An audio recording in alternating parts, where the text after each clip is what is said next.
This is a reply to Finnish Bolshevik. He seemed to come across LK's blog in his section on debunking Marxist economics. Because I'm not a post-Keynesian, it's important to note that I don't necessarily agree with all his views. However, I'll be trying to defend many of the points that he makes because I think that they're all valid for the most part, and because I think that Finnish Bolshevik massively distorts many of his arguments. First, LK states that the Marxist theory of value is simply an empty a priori assumption which has contradictory elements in it.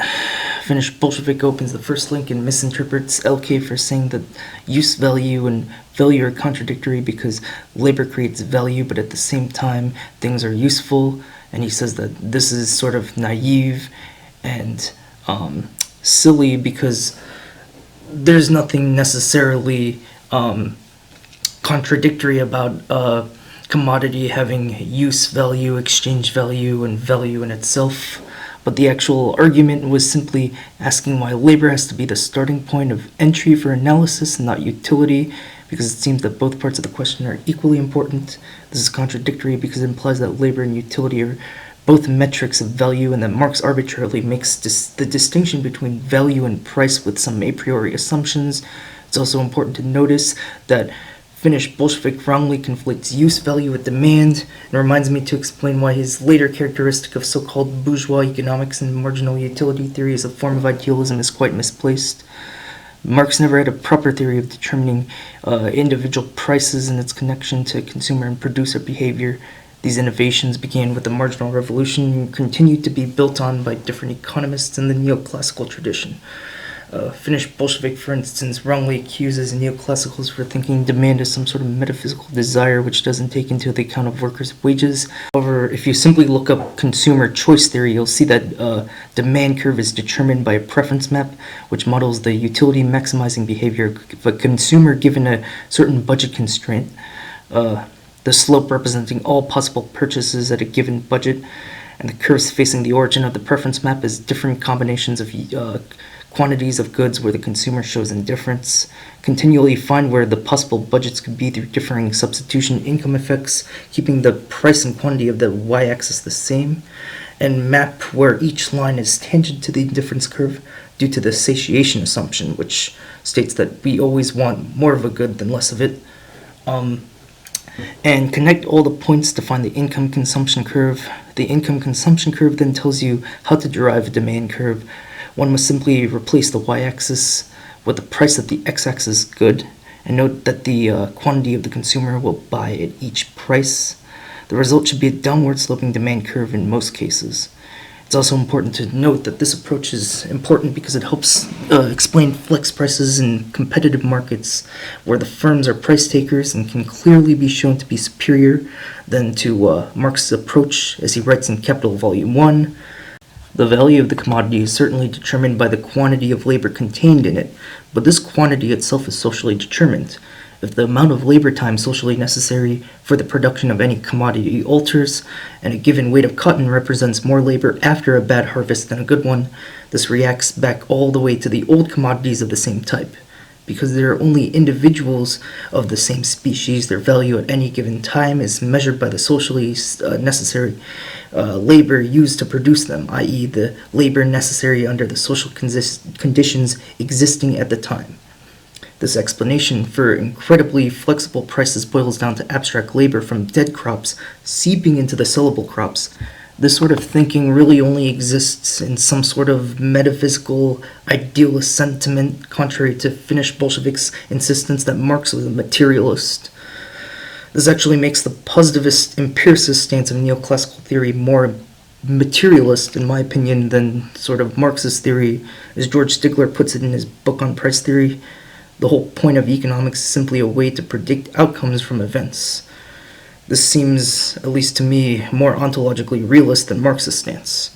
Finnish Bolshevik then goes on to accuse LK for making a vague statement that Marx faces the problem of reducing all heterogeneous human labor to homogeneous, abstract, socially necessary labor time unit, but not explaining the argument to why such a thing cannot be the case. If one simply just snoops around the blog a little bit more, one can obviously see what he means. LK's criticism is that labor is and must be simultaneously accounted for in quality and quantity, and cannot be abstracted into mere quantities in the aggregate. An example can be found in Marx assuming that the complexity of labor which requires experience must translate into larger amounts of labor value. But this cannot be consistently defended. For instance, porn stars with little experience will gain much more money for their labor per hour paid by a producer than in comparative fields. This is why Marx concedes that certain capitalist industries which produce commodities such as gold and diamond will not be governed by their labor values in exchange. Marx writes in Chapter 1 of Capital, Volume 1, Jacob doubts whether gold has been paid in its full value. This applies still more to diamonds. According to Estu, all the total produce of the Brazilian diamond mines for 80 years ending in 1823 had not realized the price of 1.5 years' average produce of the sugar and coffee plantations of the same country, although the diamonds cost more labor and therefore represented more value. Finnish Bolshevik then goes to LK's third point, which says that labor values can't be accurately stated in joint production. Finnish Bolshevik then mistakes joint production for collective production. Joint production is simply the idea that in production, one labor input, one labor process will produce two or more outputs. This complicates the Marxist theory of value, because if all commodities have labor values in them, if two commodities become produced in one production process, it's hard to determine the socially necessary labor in both commodities simultaneously. Because I don't have time to explain this in depth, I'll simply be showing Ian Steedman's example in his book Marx After Sraffa to further see why this is the case. Imagine a Sraffian Leontoff model where three industries use different combinations of new machinery, wheat, old machinery, and labor as inputs to create a surplus of these products as output for the next period, where all goods are exchanged between industries are repeated. At the end of one period, there are 1,764 quarters of wheat and 84 old machines of net output, and the new machinery used in production creates no net output. So 120 new machines are the input, 120 new machines are the output. You can calculate that 1,764 workers are required to produce 1,764 quarters of wheat from older periods when you realize that one industry is using joint production to advance their input of fixed capital to new machines and to an output of old machines and produce wheat to be used to the next department's production process, the old machines that is. In the next period, using these calculations, you get negative 84 workers that are required to produce 84 old machines. Hence, the labor value of old machines is negative 1 worker per old machine. Because this is a confusing example, I'll leave a link to show how these values were calculated in the description. It should also be noted that this result is only present in the simultaneous dual systems interpretation, an approach pioneered by Ladius von Borkowitz and later advanced by people like Paul Sweezy in his theory of capitalist development. Next, Finnish Bolshevik states that LK's claim that labor has no specific quality that makes it special is conflated to state that the law of value is applicable in any mode of production. LK's actual question was why there wasn't a reason why labor was the only source of value that could be exploited, when one can simply take, say, a real cost theory of value and state that machines, animals, and other factors of production, including labor, can all have sort of an equal share in generating surplus. Steve Keen makes a similar point in his video on Marx and states that in the Grundrisse, Marx showed signs of relating the equation of the rate of exploitation of workers, aka surplus value over variable capital, to the rate of exploitation of constant capital, and that would look like, I guess, surplus value over constant capital. He notes that this is ultimately a bad idea because it ignores thermodynamics, as labor is simply just congealed energy, and that there's only an infinite amount of energy in existence, which ultimately becomes the final barrier to growth.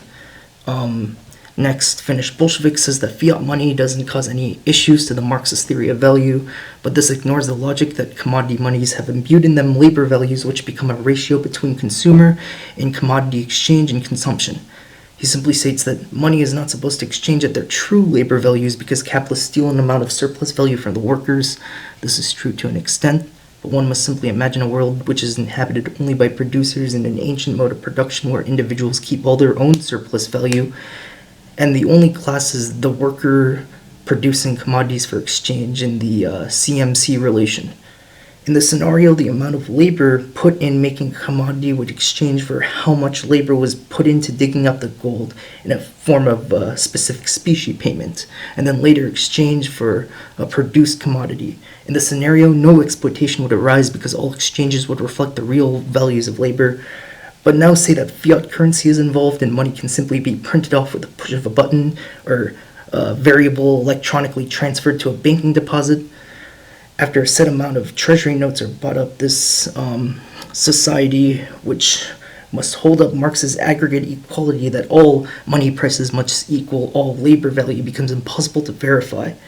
Marxists have struggled for years to really explain this phenomena. For example, Fred Mosler comes up with the concept of the monetary expression of labor time, or MELT, and this simply just becomes a recasting of the quantity theory of money, the monetarist use, which states that all prices in the economy is equal to the amount of money times the velocity divided by labor.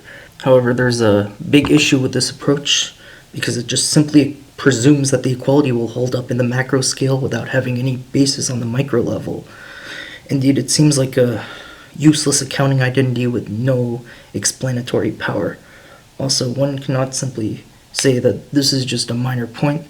Marx repeatedly stresses the importance of the actual commodity as a reflection of value for bills of exchange, as in the Grundrisse in his chapter on money, where he states, money, the commodity form in which all commodities as exchange values are transformed, i.e. the universal commodity, must itself exist as a particular commodity alongside others, since what is required is not only what must be measured against it in the head, but also what must be changed and exchange for it in the value process, or on page 712 of volume 3 of Capital, where he states, but it could never be forgotten that money in the first place, in the form of precious metals, remains the basis from which the credit system would naturally never detach itself. Thus, any notion of attempting to use Marx to describe the post-fiat currency conversion world must realize that if labor can have no influence on the basis of exchange value, not even on the level of the entire economy, one must realize that the form of value has fundamentally changed, meaning that the law of value cannot explain a world where there's no relation between value and exchange values. Finnish Bolshevik then says that LK's critique that socially necessary labor time does not affect the price in the empirical world is wrong, and assumes LK is a general equilibrium theorist that assumes that all products are bought up by consumers, clearing the market.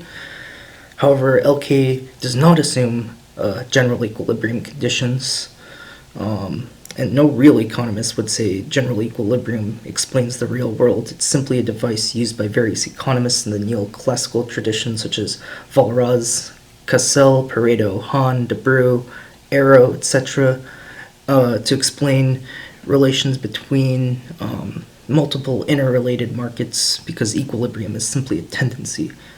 It's not a description of the world. Also, it's obvious that socially necessary labor time does not determine price. As Finnish Bolshevik notes, the cost of production help determine price.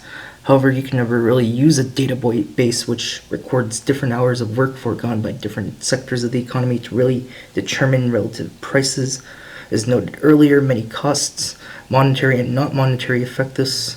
And if various commodities and prices cannot even be truly explained by Marx's value theory because of certain qualities or the ineffective measure of fiat money, as Marx himself noted earlier, it's harder to determine if aggregate profits even correlate to the surplus value, because it also accounts for rent and interest. As Marx writes in his chapters on Adam Smith and theories of surplus value, thus whoever borrows money, which here means capital, either uses it himself as capital and profits with it, in this case interest, which he pays to the lender, is nothing but a part of the profit under a special name, or he consumes the borrowed money. Then he increases the wealth of the lender by reducing his own. What takes place is only a different distribution of the wealth that passes the hands of the spendthrift into the lender. There is no generation of surplus value. It is so far, therefore, as interest is, in its way, represents surplus value. It's nothing but a part of it's nothing more but then a part of profit, which itself is nothing but a definite form of surplus value that is unpaid labor, and like industrial profit proper, rent of land is only part of the labor which is added by the laborer to the materials which he gives up, hands over to the owner of the land without being paid for it. Hence, only part of the surplus labor formed by him over and part of the labor time which he works to pay his wages or return equivalent for the labor time is contained in his wages. And that itself runs into its own problems because rent is based off of land productivity, which can be affected by environmental factors, not just simple quantities of abstract labor, as landlords can exploit non-human factors in land which are ultimately governed by chemical, biological, and thermodynamic factors. This point relating back to, I believe, the third point. It's also useful to note that this implies that value is realized when the commodity is bought. Thus, Marx doesn't take time into effect as a cost and non-labor utility between producing and selling the good. In fact, this was Eugen Bauer's entire critique of Marx's theory of exploitation, noting that wages were simply a principal paid to workers, and profits were merely interest payment for the capitalist as a reward for moving commodities from the factory to the marketplace. It seems Marx never really addresses this question. However, Rosa Luxemburg was aware of this criticism in The Accumulation of Capital, noting on page 395, the notion that human beings discount the future certainly seems to respond to everyone's subjective experience, but the conclusion drawn from it is a non sequitur, for many people have a sense to want to be able to exercise consuming power as long as the fate permits, and many other people are in the situation of having a higher income in the present than they expect in the future. Salary earners have to retire, businesses may be better now than it seems likely to be later, and etc. And many look beyond their own lifetime to wish to leave consuming power to their heirs. However, this essentially boils down to an ethical argument that lambasts such a theory for not taking the context of the worker's worth, instead of really addressing the problem itself, merely noting that, oh, because people die, I guess time preference does not really take into account any sort of actual factor in the world. It's also easy to empirically disprove the concept of surplus value as a driver of the capitalist class to continually drive up the relative rates of surplus value through the tendency of the rate of profit to fall by noting that capital and wage shares have both steadily increased over time since Marx's death, even after the stagnation growth rate since the 70s. Just look it up on Google, I guess. If I get a response to this argument, it's important to note that this is probably the weakest point I've made so far, but it's also important to note that the tendency of the rate of profit to fall is a messy topic in general, so the statement is definitely not the end-all. It's simply a simple empirical test to see if Marx's predictions using his own theory have explanatory power, which I'm doubtful of. And I think that the tendency of the rate of profit to fall comes with a lot of technicalities.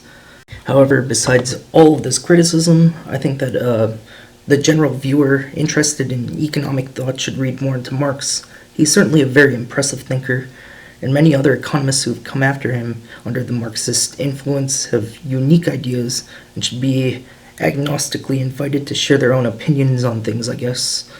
While I have no love for the Marxist-Leninist type planners such as Strumlin, Feldman, or Preobrazhensky, it's nice to keep this conversation going, me being more of a laissez-faire type, but it's important to keep the conversation in check so that we can have circulating ideas, see what works, what doesn't. Anyways, yeah.